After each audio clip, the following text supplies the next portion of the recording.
In the last class we had done with the resonance, and in the resonance क्या सीखा था हमने कि रेजोनेंस एक ऐसा फिनोमिना है, थोड़ी एक दो एग्जांपल्स इसकी और देखेंगे। रेजोनेंस बेटा ऐसा फिनोमिना है जिसमें सेम पोजीशन होती है एटम्स की, same position of atoms is there, but redistribution of electrons, है ना, redistribution of electrons takes place. और रेजोनेटिंग स्ट्रक्चर्स में मैं आपको कुछ इसकी स्टेबिलिटी की कंडीशंस बता देती हूँ कि how you can find out the stability of resonating structures. Stability of resonating structures. पहली बात तो बेटा जितनी भी आप रेजोनेटिंग स्ट्रक्चर्स बना रहे हो उनमें ये कंडीशन गलत नहीं करना। इस कंडीशन में अगर मिस्टेक हो गई तो आपकी रेजोनेटिंग स्ट्रक्चर्स ही गलत हैं।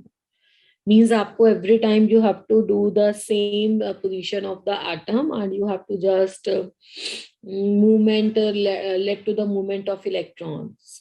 इलेक्ट्रॉन की मूवमेंट करोगे, आप एटम्स की पोजीशन को चेंज नहीं करोगे। अगर दो या दो से ज्यादा स्ट्रक्चर्स में एटम्स की पोजीशन भी चेंज होती है तो फिर वो आपकी रेजोनेटिंग स्ट्रक्चर्स की कैटेगरी में ही होल्ड नहीं होती हैं। सेकेंडली, अगर उनमें स्टेबिलिटी का ऑर्डर लगाना है या स्टेबिलिटी चेक करना है तो हमेशा याद रखो the structure without any charge, without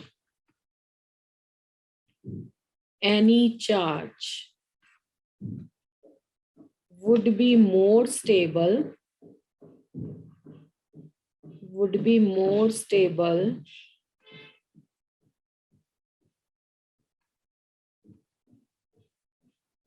than the structure with charges।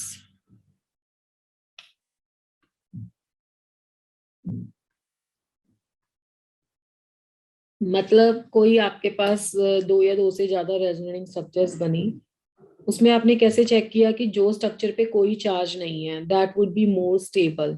Neutral structure ज्यादा स्टेबल होगी in comparison to the structure with the charges. उसका रीजन क्या होता है ना कि मान लो स्ट्रक्चर में दो ऑपोजिट चार्जेस हैं। अब दो ऑपोजिट चार्जेस को सेपरेट रखने के लिए we have to pull them apart. उनकी एनर्जी वो ऐसे होंगे कि एक दूसरे को अट्रैक्ट करेंगे। तो अगर वो एक दूसरे को अट्रैक्ट करेंगे तो न्यूट्रल हो जाएगी, यानी कि इलेक्ट्रॉन्स वापस से अपनी पोजीशन पर चले जाएंगे, रेजोनेंस बनेगा ही नहीं। तो उन्हें हमें अगर सेपरेट करके रखना है तो एनर्जी सप्लाई करनी पड़ेगी, और एनर्जी सप्लाई करनी पड़ेगी तो वो हाई एनर्जी का हो जाएगा, तो अनस्टेबल है।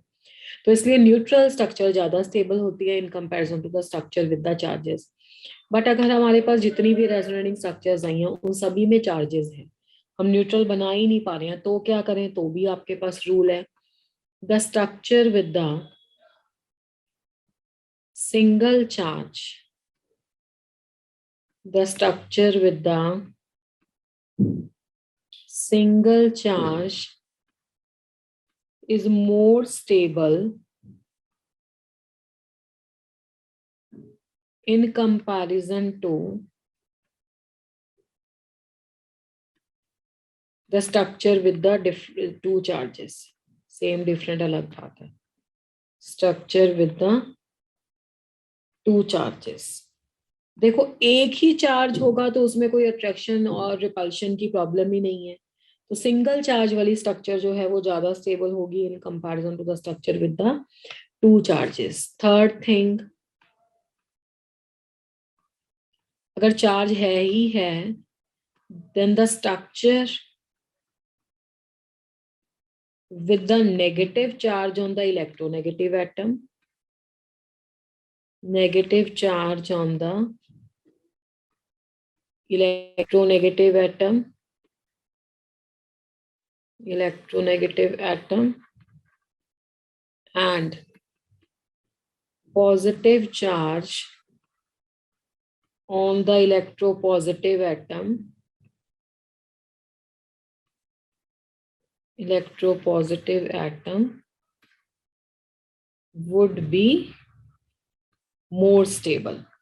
अब क्या होगा, कई बार क्या होता है कि आप रेजोनेटिंग स्ट्रक्चर्स बनाते हो और ऑक्सीजन पे पॉजिटिव चार्ज लिख देते हो, रेजोनेंस से उस पे पॉजिटिव चार्ज आ जाता है। तो आप ये देखो कि ऑक्सीजन पे, oxygen is a electronegative species, तो ऑक्सीजन अगर इलेक्ट्रोनेगेटिव स्पीशीज है तो उस पे नेगेटिव चार्ज आना चाहिए। तो that structure would be stable जिस स्ट्रक्चर में ऑक्सीजन के ऊपर नेगेटिव चार्ज है, in comparison to the structure in which the oxygen is having the positive charge. ठीक है, तो वो स्ट्रक्चर ज्यादा स्टेबल होगी जिसपे इलेक्ट्रोनेगेटिव एलिमेंट पे नेगेटिव चार्ज आएगा और इलेक्ट्रोपॉजिटिव एलिमेंट पे पॉजिटिव चार्ज आएगा। ओके, तो this is a third point and the fourth point is the structure with the more number of covalent bonds,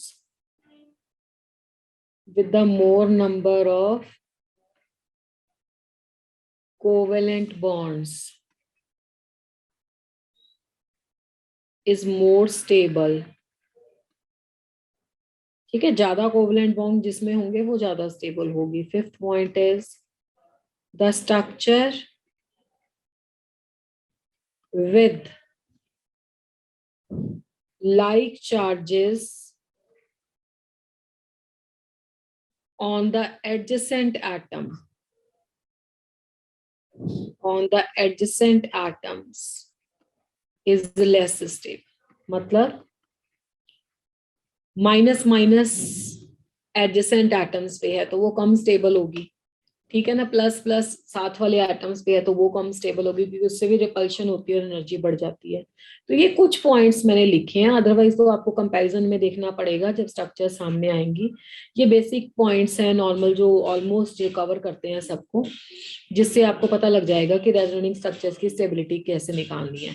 तो अब हमने उस दिन जो रेजोनेटिंग स्ट्रक्चर्स बनाई थी उनकी स्टेबिलिटी एक बार कैलकुलेट करके देख लेते हैं। जैसे मैंने उस दिन आपको कार्बन डाइऑक्साइड की स्टेबिलिटी ऑर्डर लिख देते हैं यहाँ पे, स्टेबिलिटी ऑर्डर। जैसे कार्बन डाइऑक्साइड की ऐसे स्ट्रक्चर बनाई थी, here oxygen were having 6 electrons, तो ये इलेक्ट्रॉन यहाँ मूव करेंगे और ये इलेक्ट्रॉन यहाँ मूव करेंगे।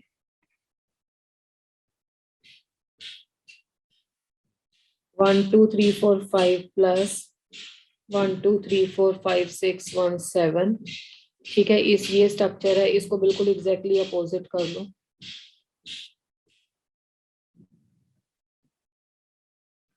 This is -3 4 5 plus. अब देखो, this is structure number 1, this is structure number 2 and this is structure number 3। Can anybody in the class give me the stability order for these structures? Yes, what is the stability order? First structure में कोई charge है बेटा? No ma'am. है ना, तो first structure neutral है, वो सबसे ज्यादा स्टेबल होगी। सेकंड और थर्ड में देखो कोई डिफरेंस ही नहीं है, there is no change. Fifth point फिर से समझा दो। ओके, फिफ्थ पॉइंट का ये मतलब है कि अगर जो ऐसा कोई स्ट्रक्चर है ए बी एंड सी, तो दो एडजेसेंट एटम, एडजेसेंट का मतलब होता है साथ वाले एटम्स, इन पे पॉजिटिव चार्ज हो या इन पे नेगेटिव चार्ज हो, तो अगर negative and positive charges wide separated हैं, एक दूसरे से दूर हैं, तब तो फिर भी वो स्टेबल स्ट्रक्चर है। बट अगर एडजेसेंट कार्बन एटम्स पे या एडजेसेंट एटम्स पे हो तो उससे रिपल्शन क्रिएट होता है, और रिपल्शन होगा तो फिर वो कम स्टेबल स्ट्रक्चर होगी। इसका ये मीनिंग है, ठीक है, ये लेस स्टेबल है।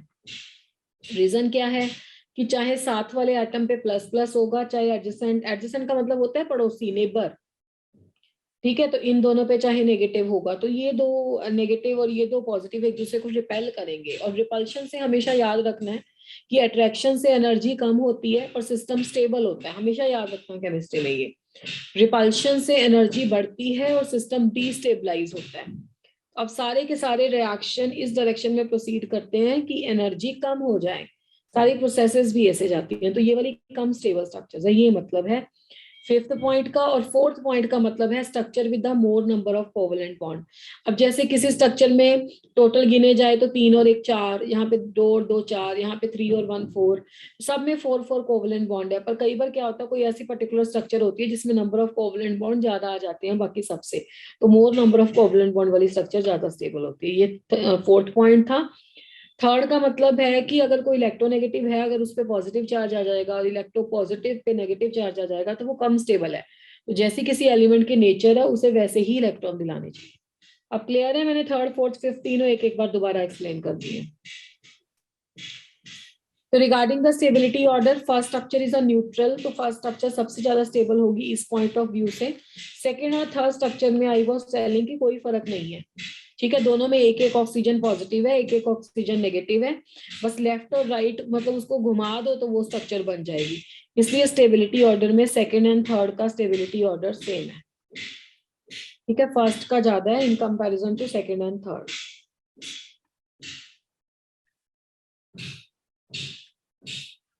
नेक्स्ट है, उस दिन हमने बनाया था जैसे आप सीओ का ले लो, कार्बन और ऑक्सीजन में डबल बॉन्ड अगर हो 1 2 3 4 5 6 1 2 3 4, पर ऐसा तो कुछ स्ट्रक्चर ही नहीं होता जिसमें डाई रेडिकल होता है, तो मैंने फॉर एग्जांपल इसको लिख दिया है। तो ये हो गया एक, ऐसे इसको घुमा सकते हो, तो ऐसे घुमाओगे तो ये ऐसे आ जाएगा, 3 बॉन्ड यहाँ, यहाँ पे 2 रह गए, और यहाँ पे आपके पास 3 4 5, तो 1 2 3 4 5, तो 5 है तो प्लस हो जाएगा, normally oxygen is having 6 electrons, 3 and 2 5, तो यहाँ पे नेगेटिव हो जाएगा क्योंकि यहाँ पे कितने इलेक्ट्रॉन्स होते हैं टोटल 4।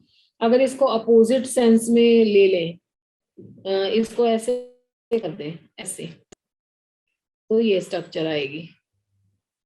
कार्बन और ऑक्सीजन में अभी भी ट्रिपल बॉन्ड आएगा, बट कार्बन के ऊपर लॉन पेयर नहीं रहेगा, यहाँ पे एक और लॉन पेयर आ जाएगा, ठीक है। तो जब ये यहाँ पे चला जाएगा, अब इलेक्ट्रॉन देखो 1 2 3 4 5 6 7, एक डॉट एक्स्ट्रा लग गया, यहाँ पे अब नेगेटिव चार्ज आ जाएगा, ये आ गया आपका पॉजिटिव चार्ज। तो इस तरह से कुछ इसकी स्ट्रक्चर्स बनती हैं 1 2 एंड 3। तो अगर स्टेबिलिटी के पॉइंट ऑफ व्यू से देखा जाए तो फर्स्ट स्ट्रक्चर न्यूट्रल है, तो स्टेबिलिटी ऑर्डर के with respect to first would be neutral, तो फर्स्ट का सबसे ज्यादा स्टेबिलिटी ऑर्डर होगा। सेकंड और थर्ड में से कौन सी ज्यादा स्टेबल है और क्यों? What is the reason? Third. Absolutely correct. Why? Negative charge oxygen पर। Yes, negative charge is on the electronegative element. Here the positive charge is on the electronegative element. That's why after that is a second. So this is how you are going to determine the stability. And एक example हमने उस दिन ली थी carbonate की, CO3 2 negative. And how we have drawn the resonating structures for the carbonate ion. Carbonate ion के लिए कैसे ली थी स्ट्रक्चर्स? इस तरीके से। ओ सॉरी, बेंजीन की तो अभी पढ़ाई नहीं है तुम्हें। सी ऑक्सीजन नेगेटिव, एक ऑक्सीजन यहाँ पे नेगेटिव और यहाँ पे डबल, तो 1 2 3 4 5 6, 1 2 3 4 5 6 7, 1 2 3 4 5 6 एंड 1 7। उसके बाद हमने इसको चेंज कर दिया था डबल बॉन्ड की लोकेशन को, इधर you can move the double bond up और you can move the double bond to the left hand side.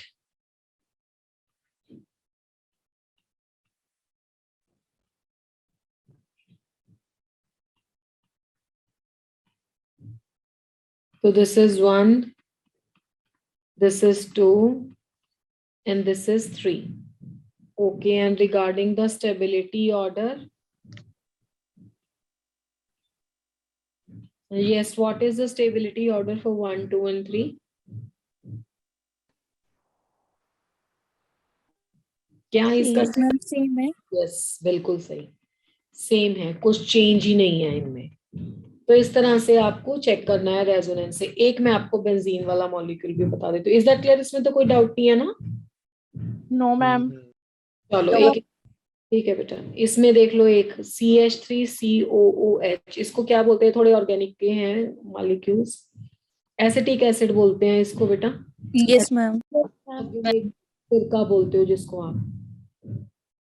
इसका रेजोनेंस देखिए जरा, CH3 C double bond O and H 1 2 3 4। अब क्या होगा, ये यहाँ पे पेयर मूव होगा, ये यहाँ पे पेयर जाएगा, तो this is a CH3 C 1 2 3 4 5 6 1 7 negative, double bond 1 2 3 4 5 plus. ठीक है, तो ये आ गया आपका रेजोनेटिंग स्ट्रक्चर्स। अब ये 1 है, ये 2 है। अब आप मुझे बताओ कि कार्बोक्सिलिक एसिड की स्ट्रक्चर्स में स्टेबिलिटी ऑर्डर क्या लगाओगे? स्टेबिलिटी ऑर्डर तो ऑब्वियसली 1 और 2 लगाओगे, है ना, ग्रेटर देन 2। पर इसका क्वेश्चन ऐसे बनता है कि अगर एसिटिक एसिड एसिडिक है तो ये H+ लूज करेगा, और ये H+ लूज करेगा तो ये बन जाएगा, इसको बोलते हैं एसीटेट आयन।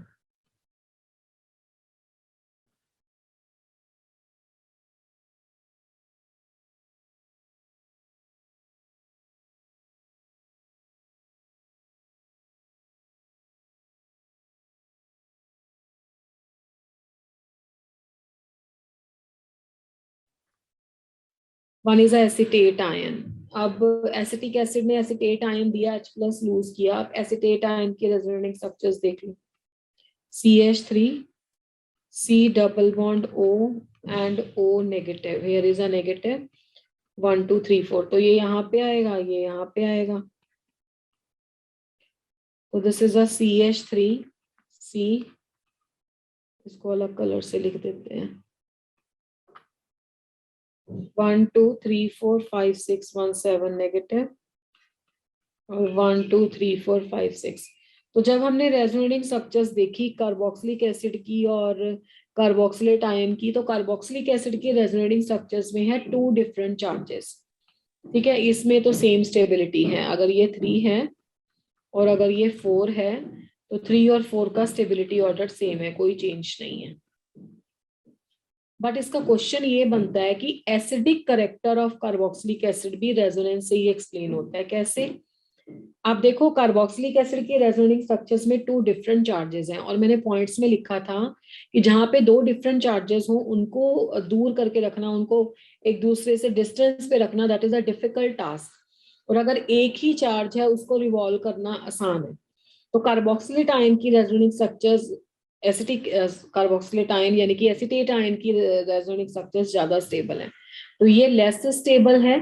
और इसके लेस स्टेबल होने का रीजन क्या है? लेस स्टेबल रेजोनेंस लिख लो, less stable resonance. Reason is the due to the presence of the 2 opposite charges. Due to the presence of 2 opposite charges. और एसिटेट आयन क्या है? ये मोर स्टेबल है, इसका है more stable resonance, more stable resonance. उसका reason क्या है? एक चार्ज है, due to the presence of single charge, due to the presence of single charge. तो बस क्या होगा आगे? Less stable will convert into the more stable, तो लेस स्टेबल मोर स्टेबल में कन्वर्ट हो जाएगा और H+ रिलीज हो जाएगा। That's why it is acidic. ये लाइन में नेक्स्ट स्लाइड में लिख देती हूँ। Less stable carboxylic acid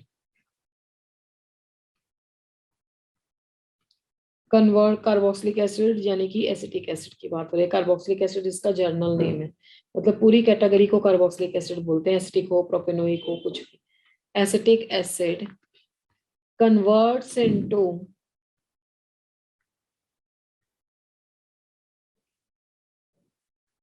more stable carboxylate ion यानी कि acetate ion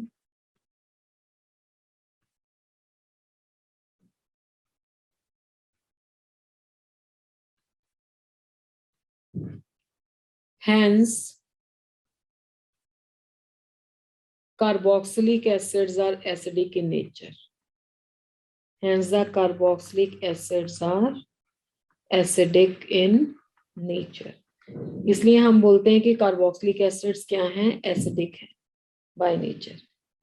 is that clear कि कार्बोक्सिलिक एसिड्स की एसिडिक कैरेक्टर को भी हम किससे एक्सप्लेन कर सकते हैं? We can explain the acidic character of the carboxylic acids with the help of this resonance only. Is that clear? Yes, ma'am. Yes, ma'am. चलो इसके साथ हमारा रेजोनेंस कंप्लीट है. बाकी जितनी एग्जांपल है रेजोनेंस की वो ऑर्गेनिक मॉलिक्यूल्स में से हैं. जब हम अपना ऑर्गेनिक का स्टडी करेंगे जीओसी वाला chapter, then will go for that. Is that clear बेटा? तो अभी नेक्स्ट टॉपिक है आपका डाइपोल मोमेंट क्या होता है. Yes, ma'am. Dipole moment mu. Dipole moment किसको बोलते हैं? What is the dipole moment? Do anybody know what is the dipole moment? अच्छा, पोलर नॉन पोलर पता है? Ma'am. Yes, ma'am. Yes, ma'am. ठीक है जी. तो डाइपोल मोमेंट होता है पोलर कंपाउंड्स के लिए. तो मैं साइड पे पहले पोलर नॉन पोलर भी बता देती हूँ. Polar and the non polar compounds क्या होते हैं. जो आपके पोलर कंपाउंड्स होते हैं या मॉलिक्यूल्स होते हैं, कुछ भी, या molecule which have the charge separation, which have the charge separation. In the other words, you can say, or in which center of gravity of the positive and the negative do not coincide. In which the center of the gravity of the positive and the negative charges do not coincide. इसका मतलब क्या हुआ? देखो, अगर कोई आपके पास ऐसा molecule है या कंपाउंड है जिसमें नेट पॉजिटिव चार्ज एक साइड पे हो और नेट नेगेटिव चार्ज एक साइड पे हो, ठीक है, तो वो आपका बन जाएगा. पॉजिटिव एंड नेगेटिव एक लाइन में नहीं आते. उनके पॉजिटिव एंड नेगेटिव एक दूसरे को बैलेंस आउट नहीं करते. That's why it is called as a non polar. That's why it is called as a polar compound. ठीक है. और पोलर कंपाउंड के लिए हम यूज करते हैं डाइपोल मूवमेंट चेक करने के लिए. मतलब dipole movement not equal to 0 होगी जो आपके पोलर कंपाउंड्स होंगे.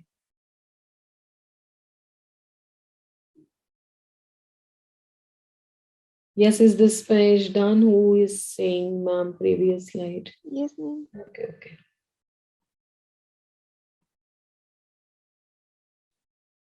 ठीक है जी. तो जहां पे आपका positive and negative balance out नहीं होते हैं, चार्ज बैलेंस आउट नहीं हो रहा है, नेट पॉजिटिव एक साइड पे है, नेट नेगेटिव एक साइड पे है, उसको हम केमिकल बॉन्डिंग बोलते हैं. उसको हम केमिकल बॉन्डिंग चैप्टर में बोलते हैं पोलर. अच्छा, बताओ मुझे कि पोलर वाले कंपाउंड की कोई एग्जांपल जो तुम्हें अभी तक पढ़ी है या याद है. HCl. Water. Ma'am, water is polar. HCl is polar, NaCl is polar. NC. यानी कि जितने भी तुम A-B टाइप के लिखते हो ना, all are the polar.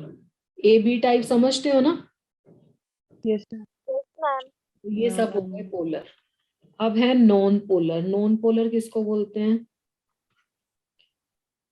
Which do not have the charge separation, जिनमें चार्ज सेपरेशन नहीं होता है.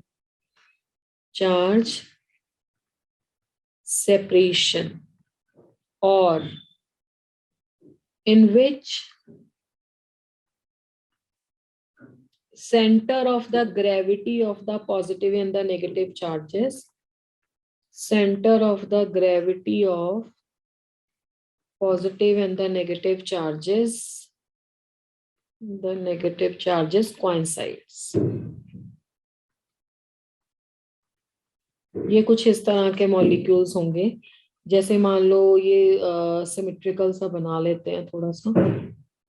लेट अस सपोज कि हमारे पास कोई ऐसा पॉजिटिव चार्ज है और negative negative negative negative negative negative negative कुछ ऐसे पड़ा. तो अब देखो, इसमें सारे पॉजिटिव एंड नेगेटिव के जो सेंटर हैं, ये मैंने न्यूक्लियस के विद रिस्पेक्ट टू ऐसा स्ट्रक्चर बनाया. देखो, अब नजर भी नहीं आ रहा है आपको पॉजिटिव चार्ज। एक बार दोबारा से ऊपर बना देते हैं। यहाँ पे था पॉजिटिव, तो जितने भी पॉजिटिव एंड नेगेटिव हैं उनके सेंटर सेम है, कैंसल आउट कर रहे हैं एक दूसरे का, इफेक्ट सिमेट्रिकली डिस्ट्रीब्यूटेड है और नेट चार्ज 0 आ रहा है, तो वो नॉन पोलर है। ठीक है, जितने भी आपके होमो होंगे, यहाँ वाली केस में कौन से आएंगे, हिट्रो आएंगे ना, जितने भी आपके ये होमो डायटोमिक होंगे, हिट्रो डायटोमिक की एग्जांपल लिखी है ये। जरूरी नहीं है डायटोमिक भी हो, कोई भी स्ट्रक्चर हो सकती है, उस हिसाब से देख सकते हो। हिट्रो होमो डायटोमिक मॉलिक्यूल्स वो सारे होंगे नॉन पोलर। एग्जांपल्स हो गई आपकी H2 हो सकता है, Cl2 हो सकता है, Br2, I2 हो सकता है। O2 बच्चे म्यूट रखो अपने आप को। तो ये सब नॉन पोलर है। अब आपको पढ़ना है डाइपोल मूवमेंट। अब डाइपोल मूवमेंट क्या होता है, देखो डाइपोल मूवमेंट पहली बार तो म्यू लिखते हैं, इसको वेक्टर क्वांटिटी है ये एक, और जो डाइपोल मूवमेंट है ना वो डायरेक्टली प्रोपोर्शनल टू होता है पोलैरिटी के। यहाँ पे केमिकल बॉन्डिंग में या ऑर्गेनिक में हम इसका पोलैरिटी मेजरमेंट के लिए यूज करेंगे। डाइपोल मूवमेंट की डेफिनेशन क्या होती है कि it is a dipole, dipole तो समझते हो ना, फिजिक्स में भी पढ़ते होगे ऐसा, the system of the two equal and the opposite charges separated by the certain distance, that is called as a dipole. Let us suppose यहाँ पे ए है, यहाँ पे बी है, तो ए बी क्या है, अपने पास एक डाइपोल है। ठीक है, तो it is the product of the magnitude of the charge, it is the product of the magnitude of the charge and distance of separation, and the distance of separation between them। मतलब क्या हुआ कि dipole moment को अगर mu से लिखा जाए और ऊपर एरो लगा दिया जाए, क्योंकि ये एक वेक्टर क्वांटिटी है, तो product of the magnitude of the charge, product of the magnitude of the charge क्या हो गया कि plus minus D Q, plus minus Q D Q, जो भी आप चार्ज को लिख रहे हो। मैग्नीट्यूड का मतलब है कि सिर्फ आपको इसका मैग्नीट्यूड कंसिडर करना है, प्लस और माइनस कुछ नहीं लेना है, multiplied by the distance of separation, तो that called as a dipole moment. और किसी की जितनी भी डाइपोल मोमेंट ज्यादा होगी ना, उतना वो पोलर होगा। फॉर नॉन पोलर, देखो ये याद रखना, फॉर नॉन पोलर क्या होता है, for non polar dipole moment होती है 0। ठीक है, and for polar molecules, for polar molecules dipole moment होती है not equal to 0। Moreover मैंने लिख के भी दिया है कि dipole moment is directly proportional to the polarity. जितनी डाइपोल मोमेंट ज्यादा होगी उतनी पोलैरिटी की वैल्यू ज्यादा होगी, उतना वो मॉलिक्यूल ज्यादा पोलर होगा। तो is that clear? Dipole Yes, dipole moment का यूनिट क्या होगा, देखो Debbie. होता है वो डी बाय। ठीक है, पहले तो चार्ज को किस में मेजर करते हो, कूलम में, charge is measured in the Yes, coulomb. Coulomb. Length को किस में मेजर करते हो, Meter.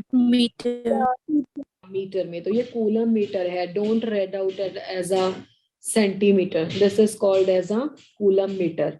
और जो इसका शिफ्ट करके स्लाइड लिखते हैं, जो इसका यूनिट है इसको जनरली रिप्रेजेंट करते हैं डिबाई में, DEBYA। ठीक है, डिबाई जो आपका यूनिट होता है वो एक्चुअली में कैसे कूलम मीटर से रिलेट करता है, ये रिलेशनशिप होता है 3.3356 होता है। वैसे आप इसमें 6 भी कर सकते हो अगर आपको उसका राउंड ऑफ करना है, multiplied by the 10⁻⁻30। So this is the CGS unit and this is the SI unit. This is a relationship how you people can compare them on both. देखो क्या था mu, this is equal to Q multiplied by the what? The distance between them. हाँ, distance D। ठीक है, इसको plus minus लिख देते हैं और बेसिकली इसका यूनिट की डिबाई आता है। तो अगर पेपर में आपको मीटर में कैलकुलेट करना पड़ता है या डिबाई को क्यू उसमें लिखना पड़ता है कूलम मीटर में, तो आप इस तरह का फॉर्मूला यूज कर सकते हो। बाकी ये जो अगर वेक्टर है तो इसकी डायरेक्शन कैसी रखोगे, वेक्टर में लेस इलेक्ट्रोनेगेटिव की तरफ रखोगे टेल, लेस इलेक्ट्रोनेगेटिव, और जो आपका मोर इलेक्ट्रोनेगेटिव है उसकी तरफ रखोगे हेड, मोर इलेक्ट्रोनेगेटिव। मान लो आपको N और H की डाइपोल दिखानी है तो आप ऐसे लिखोगे, ऐसे, तो इसको पीछे ऐसे कट कर देते हैं, तो ये डाइपोल मोमेंट है। This is how you are going to give the dipole moment. ठीक है, अब इसका क्वेश्चन आता है कि डाइपोल मोमेंट का स्ट्रक्चर से क्या लेना देना है। हाउ द, ये इंपॉर्टेंट है question, how mu is related to the structure, related to the structure of the molecule, structure of the molecules। इसके लिए बहुत बहुत इजी एक लर्न करने का मेथड क्या है, जितने भी all the compounds, covalent compound की बात कर रही हूँ मैं, ये all the covalent compounds with the same surrounding atoms, with the same surrounding atoms,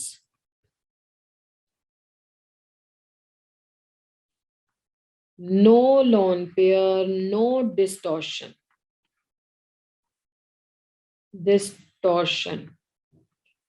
are non-polar with the mu equal to 0, are non-polar with the mu equal to 0। ठीक है, मेरा मतलब क्या है कहने का, जितना भी तुमने क्लास में अभी तक सीखा है ना, क्या क्या सीखा है तुमने, तुमने स्टेरिक नंबर 2 से स्टार्ट कर देते हैं। स्टेरिक नंबर 2 में sp हाइब्रिडाइजेशन में, मैं एक एक एग्जांपल लिख देती हूँ, कुछ भी हो सकता है, और भी हो सकते हैं। BeF2 सीखा है, 3 में sp2 में आप लोगों ने BF3 देखा है, ठीक है। 4 में आप लोगों ने sp3 में मीथेन को ही देख लो। 5 में sp3d में PCl5 या PF5 you people can say। 6 में sp3d2 में you have seen the octahedral। 7 में sp3d3 में you have seen the, इसकी एग्जांपल लिख देते हैं SF6 ना ऑक्टाहेड्रल में, और इसमें IF7। अब ये सारी सिमेट्रिकल स्ट्रक्चर्स हैं, देखो किसी में कोई लॉन पेयर नहीं है, कोई डिस्टॉर्शन नहीं है। BeF2 की स्ट्रक्चर कैसे होगी, ऐसे होगी कि नहीं होगी। अब कौन इलेक्ट्रोनेगेटिव है, फ्लोरीन इलेक्ट्रोनेगेटिव है, तो ये स्ट्रक्चर सिमेट्रिकल हैं। ऑब्वियसली वो वैसे ही अरेंज होते हैं किसी भी सिमेट्रिकल मॉलिक्यूल में जहां पे कोई भी रिपल्शन ना हो और स्टेबल अरेंजमेंट हो। तो ये डाइपोल मोमेंट वेक्टर इस डाइपोल मोमेंट वेक्टर को कैंसिल आउट कर देगा, तो म्यू 0 आ जाएगा। BF3 में देख लो कैसी स्ट्रक्चर थी, इस तरह की स्ट्रक्चर है BF3 में। बोरॉन और फ्लोरीन में फ्लोरीन ज्यादा इलेक्ट्रोनेगेटिव है। अब आपको लगेगा कि ये कैसे कैंसिल हो गया, ये ऐसे कैंसिल हो गया कि इसमें triangle law of vector addition लगाओ। Triangle law of vector addition लगाने से इन दोनों का रिजल्टेंट एरो डाउनवर्ड डायरेक्शन में आ जाएगा, ये दोनों कैंसिल आउट हो जाएंगे, 0। मीथेन को देख लो, मीथेन के केस में भी कार्बन के साथ 4 बॉन्ड हैं, तो 3 का रिजल्टेंट सेम जाएगा ऊपर जैसा। PF5 में आप देख सकते हो, PF5 में ट्राइंगल वाला तो पहले ही बता दिया आपको 0 जाएगा, अप एंड बिलो वाला भी 0 चला जाएगा। तो जितने भी सिमेट्रिकल स्ट्रक्चर्स हैं, सारे सराउंडिंग एटम सेम है, उन सभी के केस में हमेशा ट्रायंगल वाले की तो 0 होगी होगी, ऊपर वाले की भी 0 होगी, ये इसके साथ 0 हो जाएगी। SF6 में भी देख लो, वो तो वैसे ही आपको पता ही है कि ऑक्टाहेड्रल एक सिमेट्रिकल स्ट्रक्चर है। देखो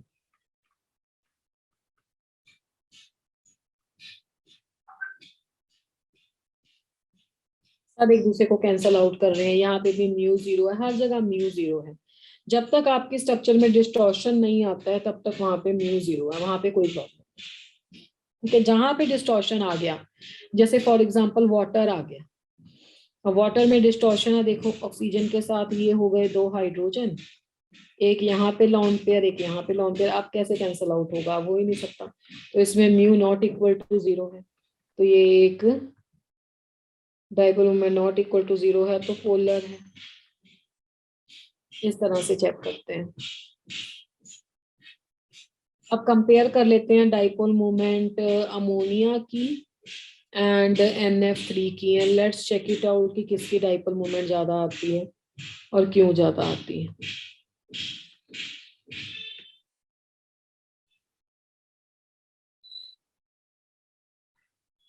comparison of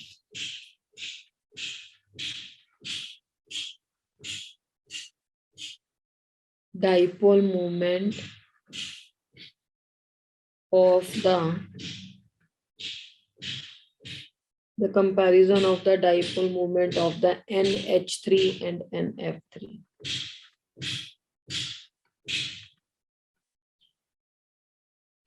Let's check it out. NH3 तो हो गया जी आपका अमोनिया.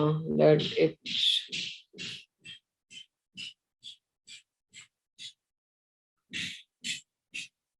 यहाँ पे हो गया आपका लॉन पेयर ऑफ इलेक्ट्रॉन.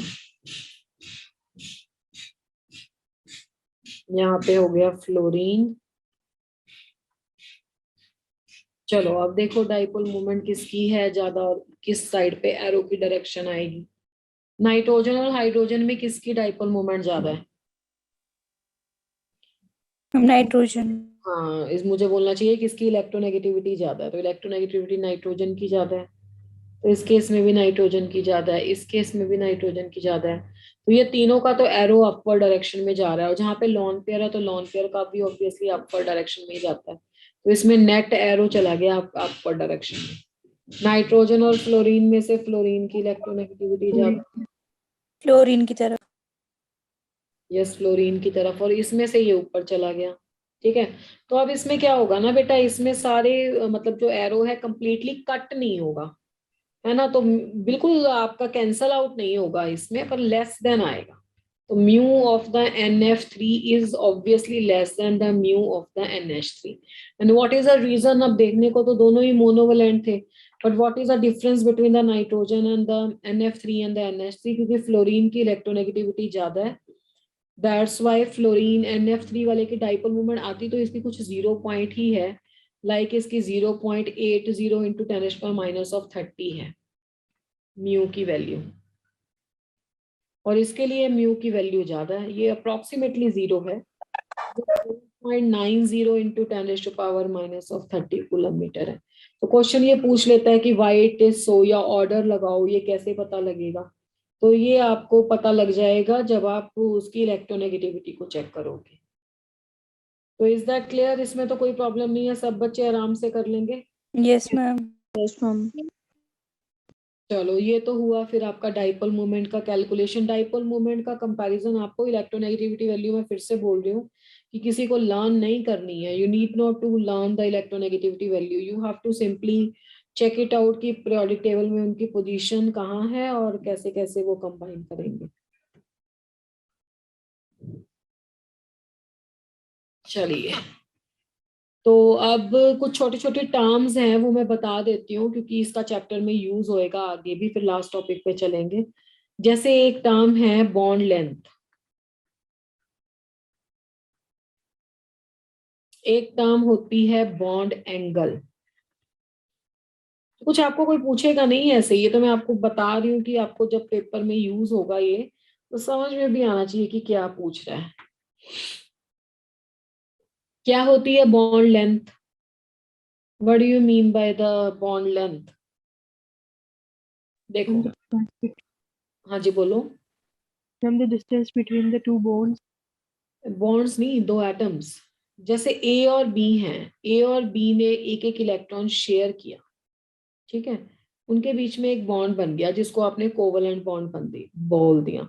तो ये देखो बेटा, मैंने तो ये मिला के ये लाइन बना दी यहाँ पे, पर एक्चुअली में यहाँ लाइन थोड़ा ना होती है. यहाँ पे तो इलेक्ट्रॉन है दो.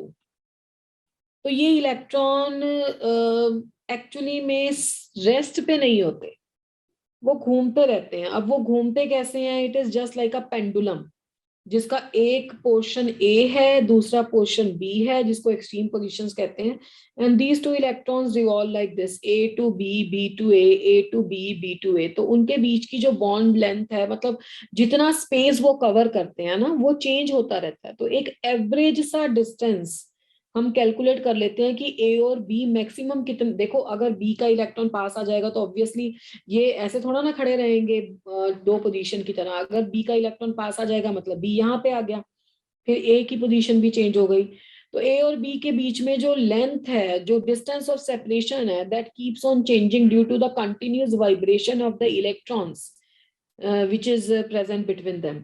That is not a constant parameter. तो हम क्या कह लेते हैं कि जितनी भी उसकी वाइब्रेशंस हो रही है ना, उनके बीच का हम एक एवरेज डिस्टेंस ले लेते हैं जिसको हम बोलते हैं बॉन्ड लेंथ. तो इट इज द एवरेज बोल लो, या कई जगह इसको इक्विलिब्रियम भी लिखा होता है. अभी खैर आपने चलो अभी एवरेज ही लिखो, अभी इक्विलिब्रियम का आइडिया नहीं होगा कैसे क्या होते हैं. It is a average distance of separation between two atoms joined by the bond. उसे कहते हैं बॉन्ड लेंथ. ठीक है.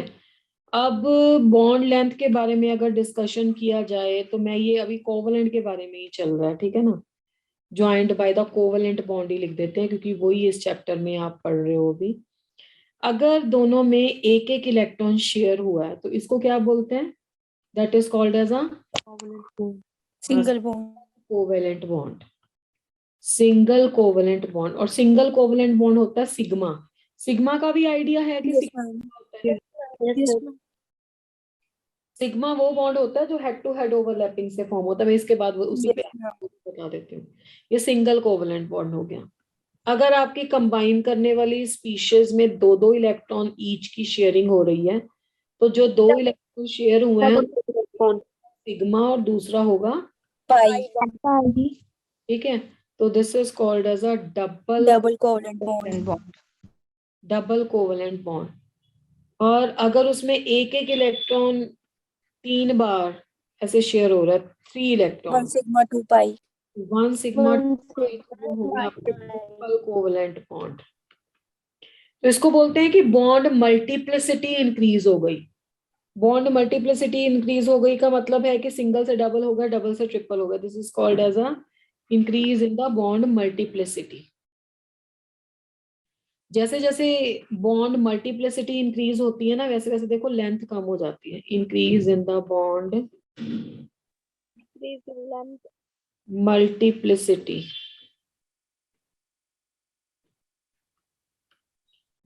अब यहाँ पे क्या होता है? As the bond multiplicity increases,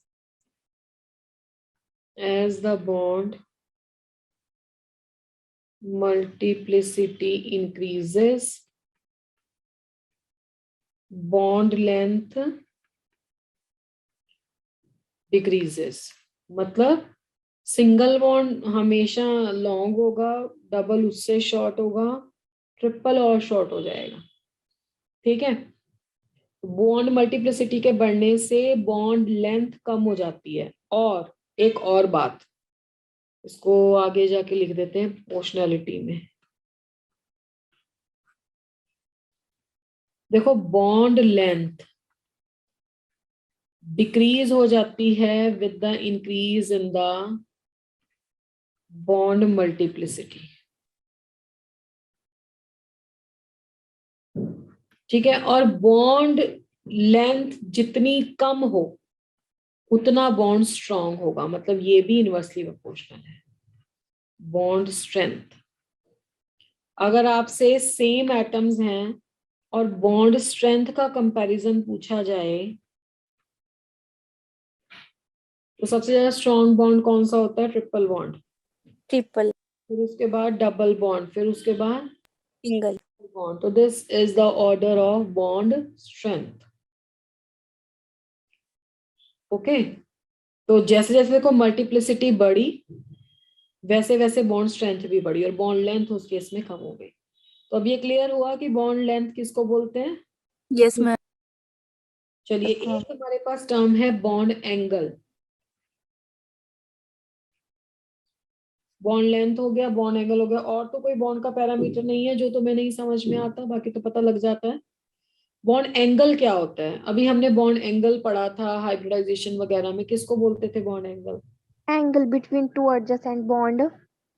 lines है ना. Bond lens, the angle between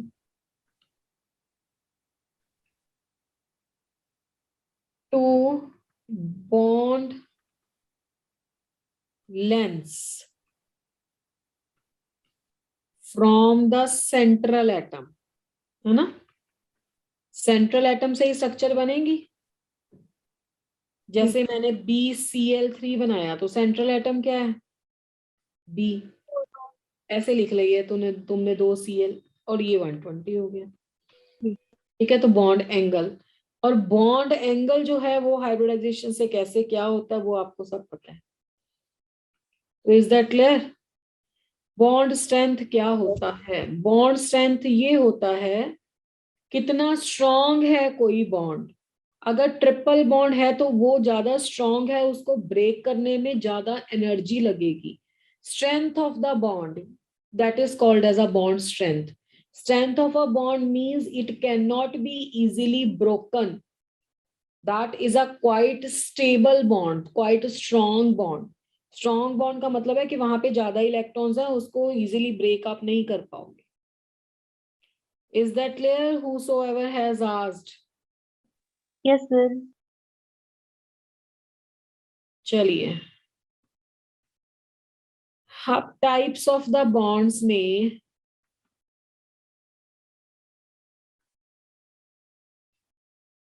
एक आपने पढ़ा है सिग्मा बॉन्ड। सिग्मा बॉन्ड क्या होता है? Head to head overlapping. The bond formed by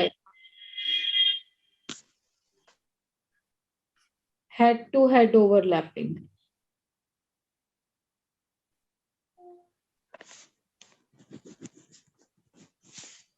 The bond formed by head to head overlapping is called as a sigma bond.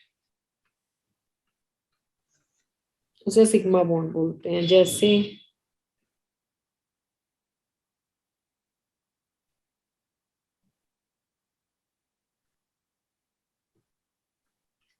इन दोनों को combine करोगे तो इस तरह से आ जाएगा।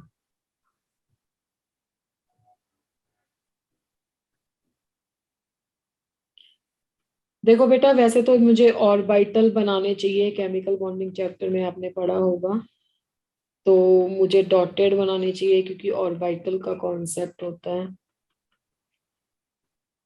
तो इसमें ये जो शेयर्ड वाला पोर्शन है ना, ये सिग्मा बॉन्ड है इन दोनों में बना। ठीक है, हेड टू हेड ओवरलैपिंग का मतलब है इस तरह से ओवरलैपिंग हो रही है। अच्छा, कौन कौन से केसेस में सिग्मा बॉन्ड का फॉर्मेशन होता है? SN, जैसे ये सिग्मा SS हो गया है ना। और किस किस में होता है? जो आपके p ऑर्बिटल है ना, p ऑर्बिटल 3 टाइप के होते हैं। उनमें से जो हॉरिजॉन्टल एक्सिस वाला होगा ना, ये वाला, ये आपका PZ बोलते हैं इसको।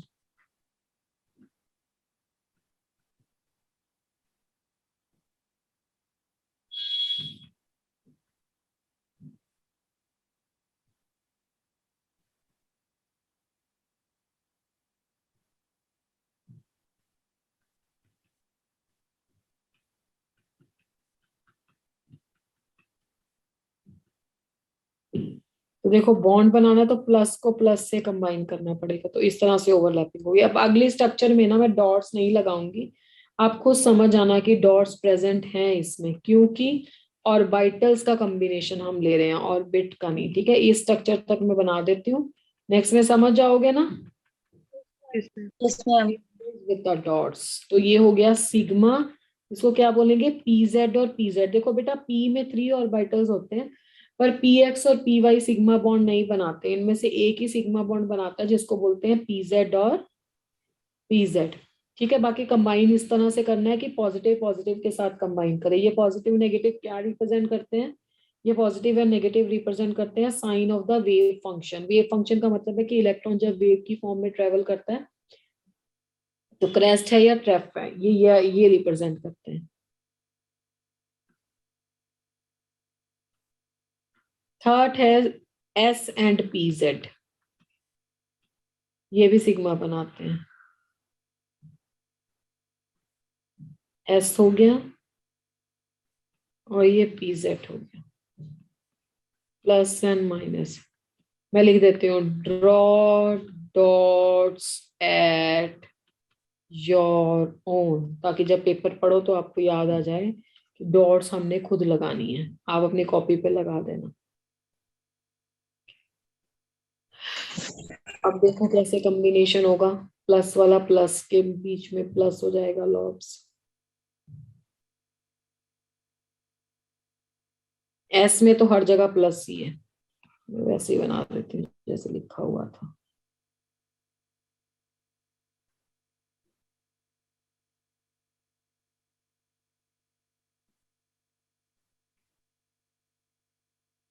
ठीक है, ये तो हर जगह प्लस ही होता है, और इसको बोलेंगे ये एस था सिग्मा एस पी जेड, क्योंकि एस के साथ पी जेड मिक्स हुआ है। ये हो गया third combination.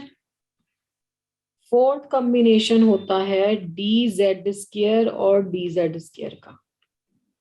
D Z square orbital P Z जैसा ही होता है, पहले तो थोड़ी लोब इसकी बड़ी है। एक ऐसा होता है, एक इसमें रिंग होता है हाई इलेक्ट्रॉन डेंसिटी का, और ये जो रिंग है ना, इस पे होता है नेगेटिव चार्ज।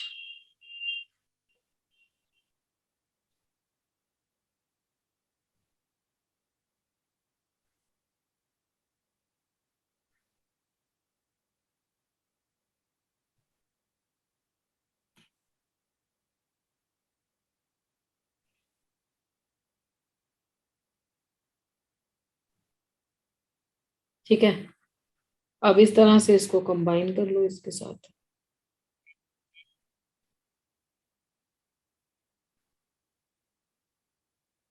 इसमें प्लस होता है दोनों लॉब में, और यहाँ पे माइनस होता है रिंग में। तो जब कंबाइन करेंगे तो इस तरीके से, कंबाइन करने के लिए स्पेस कम है तो मैं ऊपर बना देती हूँ।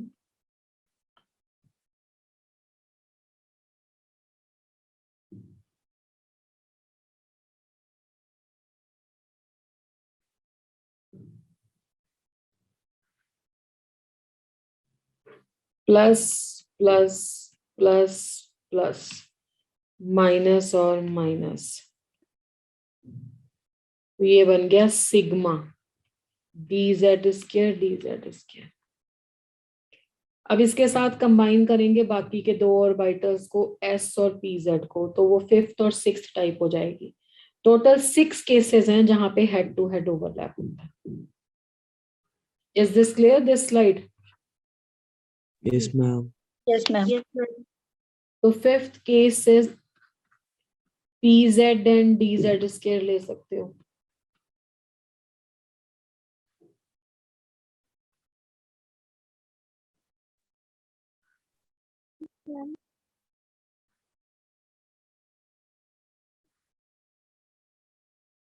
This is plus and this is plus minus.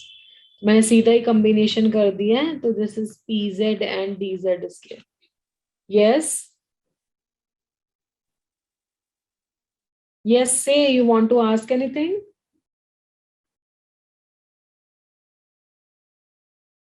Who has raised her hand? She can ask anything, and if you want you can type in a chat box, and still if not yes, type repeat कर दो। क्या repeat कर दो बेटा? ये वाला case PZ और DZ square वाला?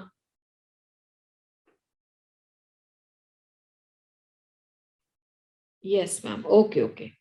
तो बेटा देखो, ये आप ना ये कुछ ऑर्बिटल ध्यान में रखना, एस पी जेड और डी जेड स्क्वायर, ये तीन ऑर्बिटल ना बेटा हॉरिजॉन्टल होते हैं। इसमें से पी जेड और डी जेड ऐसे होता है, जैसे आपको ऐसे बना के दिया ना मैंने, तो ये आपस में कंबाइन करते हैं तो आपके पास हेड टू हेड ओवरलैप होता है। तो इनके सारे कॉम्बिनेशन लिख लो।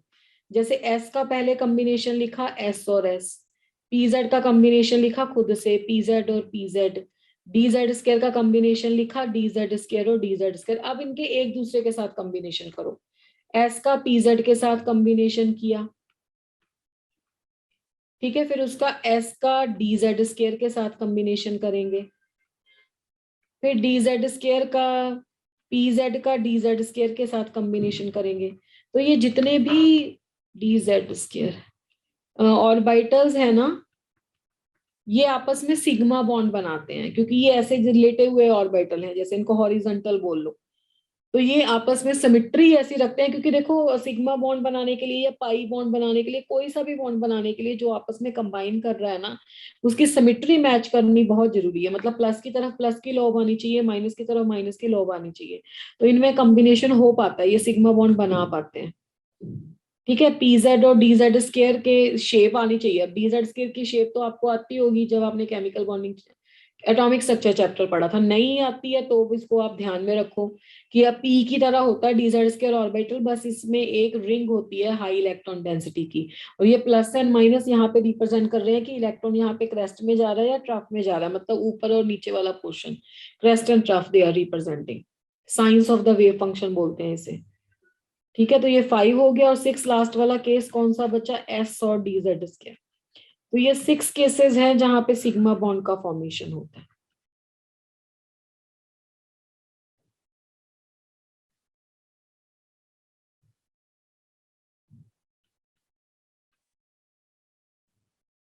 Is that clear? Yes, ma'am. Yes, ma'am. तो ये टोटल सिग्मा बॉन्ड के केसेस हैं 6 cases, 1 2 3 4 5 and 6 where the sigma bond is formed. Now we'll discuss कि कहाँ कहाँ पे पाई बॉन्ड फॉर्म होता है और कहाँ कहाँ पे पाई नहीं होता है।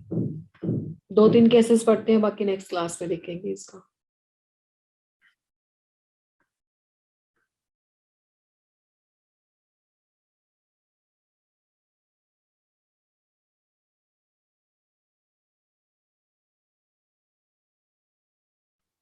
Next is a pi bond. The bond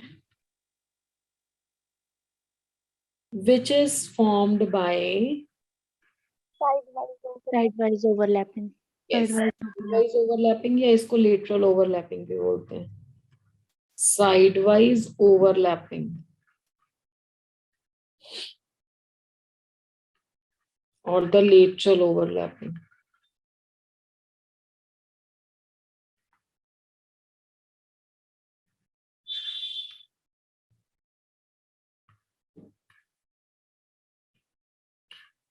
Is called as a pi bond. पाई हमेशा पी में बनता है, एस में कभी पाई नहीं बनता। जैसे पी एक्स और P x plus minus plus minus, तो ये पाई बना। ठीक है, पी वाई और पी वाई को थोड़ा सा टेढ़ा बना लो वाई एक्सिस को, रेस्ट एवरीथिंग इज सेम।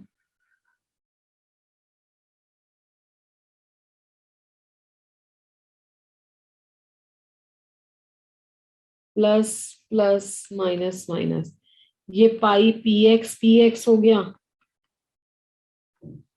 ये पाई पी वाई हो गया।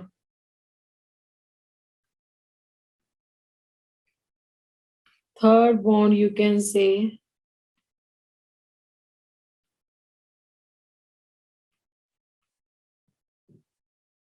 पी वाई और डी वाई जेड में।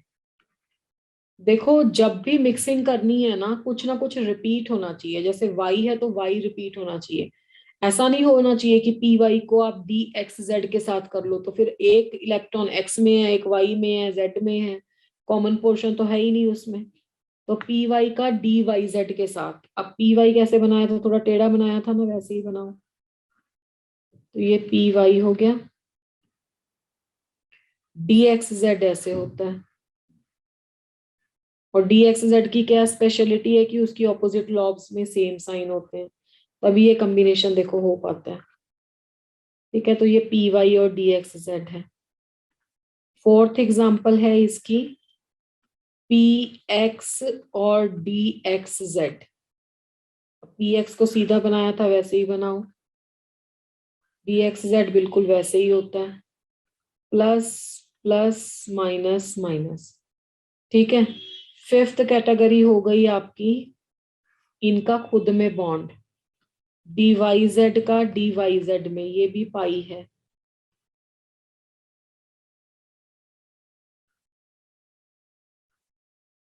Plus plus plus plus minus minus minus minus. Sixth category हो गई डी एक्स जेड का डी एक्स जेड से बॉन्ड, सेम डायग्राम,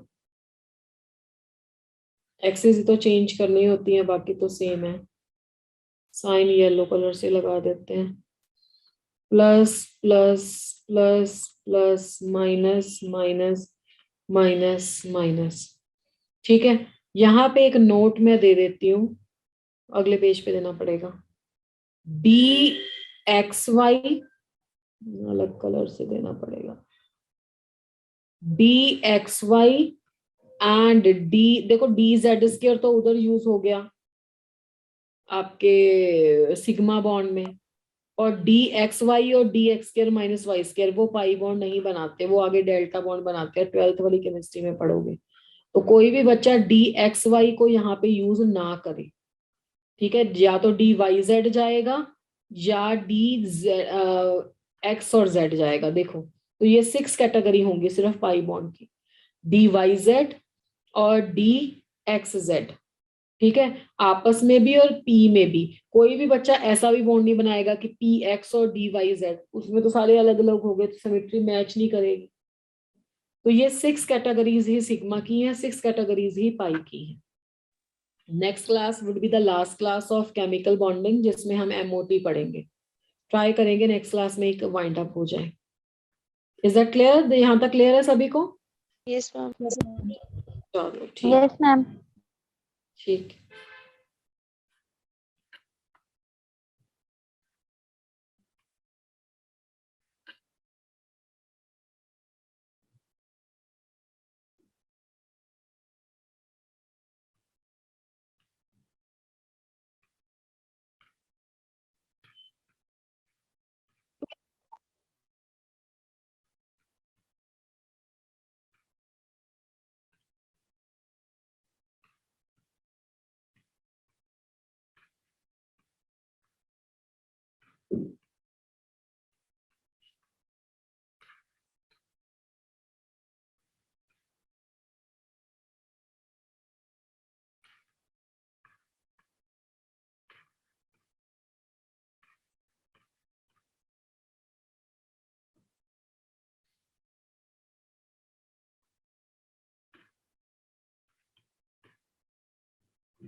क्लियर नहीं हो अपनी चॉइस को लेके आप लोग अभी?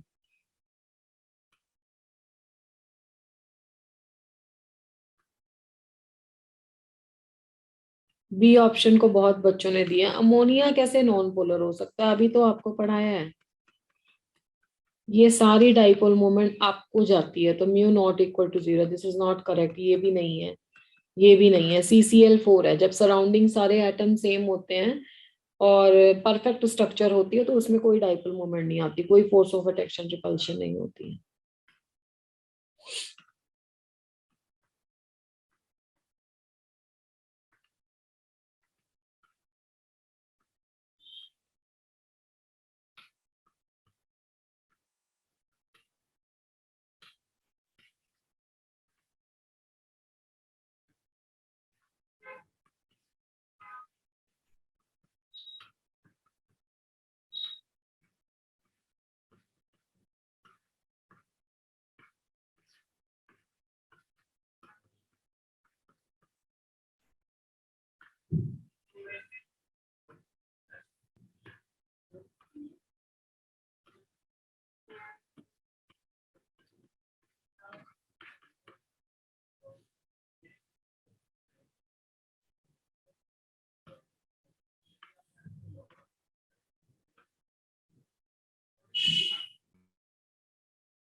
काफी स्टूडेंट्स ने तो करेक्ट आंसर दिए।